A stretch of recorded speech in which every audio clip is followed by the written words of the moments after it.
Bismillahirrahmanirrahim.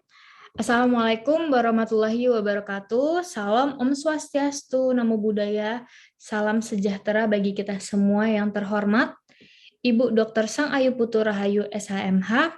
Di sini kami akan menjelaskan terkait hasil pekerjaan kami, yaitu PKM Riset Sosial Humaniora yang berjudul Perlindungan Hukum Terhadap Penyandang Tunarungu dalam Jual Beli Tanah atas Kepemilikan Haknya. Pertama-tama, izinkan saya dan kelompok saya untuk memperkenalkan diri. Saya Safia Nur Azizah dengan NIM 8111421715 dan rekan saya. Perkenalkan, saya Garin Dinda Azalea dengan NIM 8114211683. Saya akan menjelaskan mengenai latar belakang dalam buku ketiga tentang perikatan. Di dalam pasal 1233 dijelaskan bahwa suatu perikatan lahir karena suatu persetujuan atau karena undang-undang.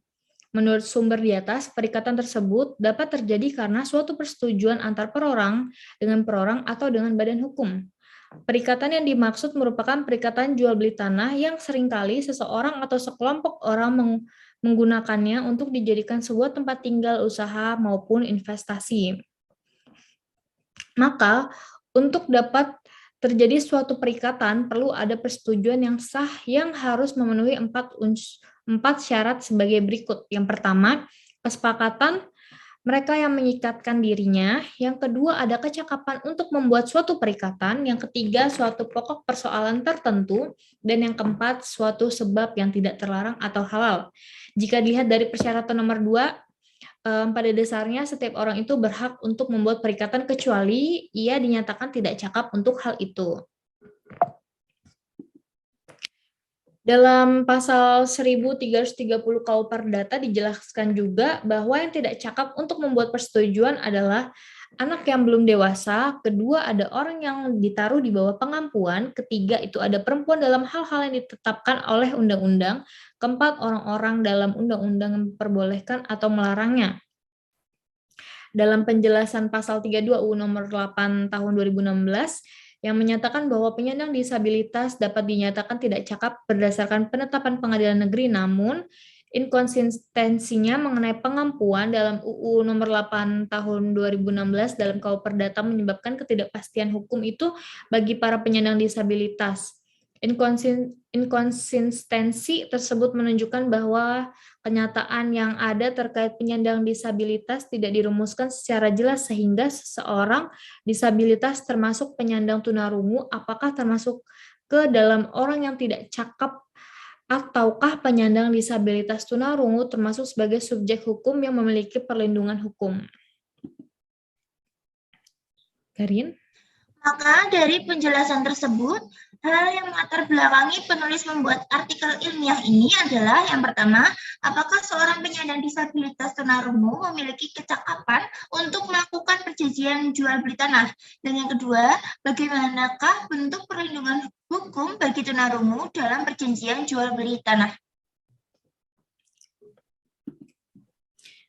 Tujuan dan pemanfaat penelitian ini, tujuannya yang pertama, untuk dapat mengetahui bentuk perlindungan yang didapat kepada tunarungu agar dapat melakukan tindakan hukumnya sendiri.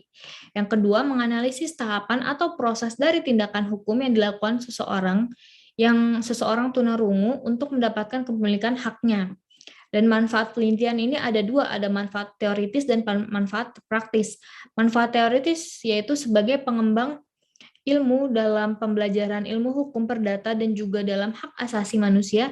Dalam hal ini dapat diterapkan dalam teori-teori ilmu hukum untuk dapat melindungi penyandang tunarungu dalam suatu pelaksanaan hukum terutama jual beli tanah. Yang kedua ada manfaat praktis yaitu yang menjadi suatu pembelajaran bagi penyandang tunarungu untuk dapat melakukan jual beli tanah dan mengetahui tahapan dan proses-proses yang melakukan suatu perjanjian jual beli tanah bagi penyandang tunarungu untuk memberikan pemahaman tentang kewajiban dan haknya dalam setiap prosesnya. Karin? Metode penelitian dalam artikel ilmiah ini yang pertama menggunakan metode kualitatif dan pendekatannya menggunakan pendekatan yang bersifat empiris. Sumber dan jenis datanya ada data sekunder dan primer. Data sekunder adalah sumber data yang tidak diperoleh langsung oleh peneliti. Biasanya sumber data ini diperoleh dari pihak lain dan juga bahan bacaan atau laporan penelitian terlebih dahulu. Sedangkan data primer yaitu merupakan sumber penelitian yang diperoleh secara langsung dari sumber aslinya yang berupa wawancara, jajak pendapat dari individu atau kelompok maupun orang, hasil observasi dari suatu objek.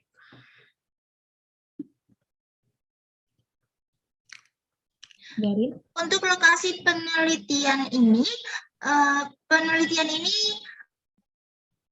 mengenai kesulitan penyandang disabilitas tunarungu dalam transaksi jual beli tanah yang dilakukan di Kecamatan Ngalian dan sekitar Kota Semarang. Alasan peneliti memilih lokasi ini karena masih banyak lahan kosong yang dijual dan peneliti ingin mengetahui tentang bagaimana kecakapan bertindak bagi penyandang tunarungu dalam melakukan transaksi perjanjian jual beli tanah dan bentuk perlindungan hukumnya di wilayah Ngalian dan sekitarnya. tinjauan pustaka, tunarungu dapat diartikan sebagai suatu keadaan kehilangan pendengaran yang mengakibatkan seseorang tidak dapat menangkap berbagai rangsangan, terutama melalui indera pendengarnya. Hak milik adalah hak turun-temurun terkuat dan terpenuhi yang dapat dipunyai orang atas tanah. Pengertian hak milik tertuang dalam pasal 20 ayat 1 UU PA. Kata turun-temurun dapat diartikan bahwa hak milik atas tanah tidak hanya berlangsung selama hidup pemegang hak. Akan tetapi apabila terjadi peristiwa hukum, yaitu dengan meninggalnya pemegang hak, dapat dilanjutkan oleh ahli waris. Jual beli tanah, jual beli dijelaskan dalam pasal 1457 Kitab Undang-Undang Hukum Perdata menyebutkan bahwa jual beli adalah suatu persetujuan dengan mana pihak yang satu mengikatkan diri untuk menyerahkan suatu kebendaan dan pihak lain membayar harga yang telah dijanjikan. Sehingga jual beli tanah adalah perbuatan hukum penyerahan tanah untuk selama-lamanya dengan penjual yang menerima pembayaran dari pembeli sesuai dengan harga pembelian dan dilakukan secara terang dan tunai.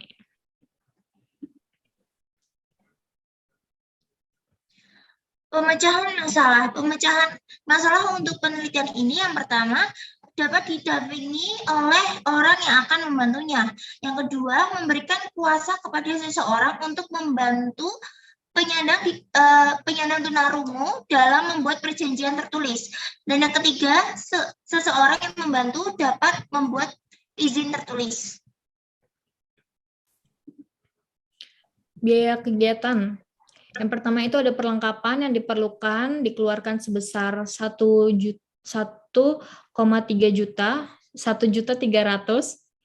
Yang kedua ada bahan habis pakai yang dikeluarkan sebesar 200.000. Yang ketiga ada perjalanan dalam kota yang akan dikeluarkan sebesar 2.500.000 dan ada lain-lainnya yang akan dikeluarkan sebesar 2 juta dengan jumlah total sebesar 6 juta rupiah.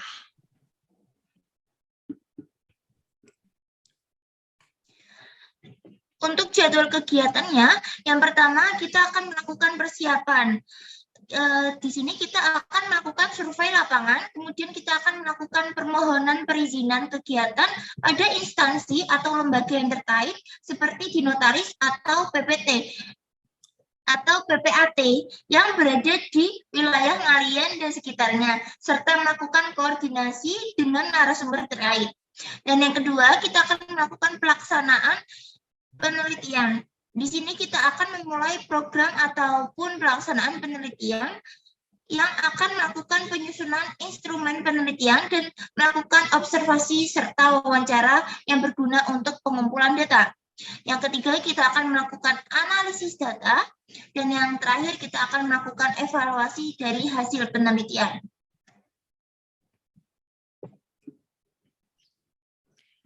Validitas data dan analisis data.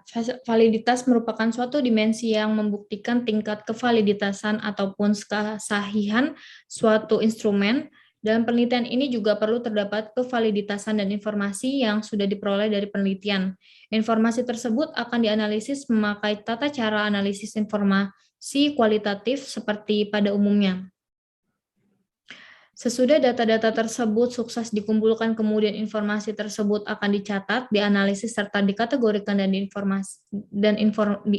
informasi tersebut akan ditarik kesimpulannya guna menciptakan teori secara universal yang berhubungan dengan kecakapan bertindak seorang penyandang tunarungu dalam transaksi perjanjian jual beli tanah dan perihal bentuk dari perlindungan hukumnya. Sekian, terima kasih presentasi dari kelompok kami. Jika kami ada salah kata atau masih banyak kurangnya, mohon dimaafkan. Terima kasih. Assalamualaikum warahmatullahi wabarakatuh.